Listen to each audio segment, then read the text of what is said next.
स्वागत आहे आमच्या YouTube चॅनलवर। आज रात्री आणि मध्यरात्री राज्याच्या अनेक भागामध्ये विजांच्या गडगडाटासह मुसळधार पावसाची शक्यता असणार आहे। जास्त पाऊस जे आहे तुम्हाला कोणकोणत्या जिल्ह्यामध्ये पाहायला मिळणार आहे ते आपण बघून घेऊया, जेणेकरून तुम्हाला समजेल की आज रात्री आणि मध्यरात्री विजांच्या गडगडाटासह कोणत्या जिल्ह्यामध्ये पावसाची शक्यता असणार आहे। ज्यामध्ये हा जो नकाशा आहे बघू शकता, हा महाराष्ट्राचा नकाशा आहे।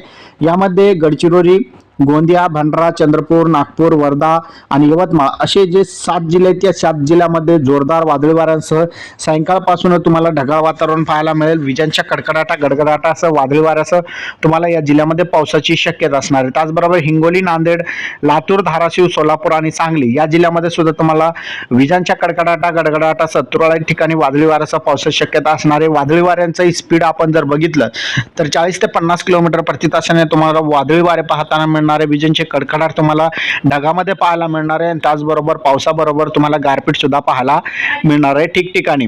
तर अशा प्रकारे बघितलं तर हा आज मध्यरात्रीचा हवामान अंदाज होता। अंदाज कसा वाटला कमेंट मध्ये नक्की सांगा। अशाच महत्त्वपूर्ण व्हिडिओसाठी चॅनलला सबस्क्राईब करा। धन्यवाद।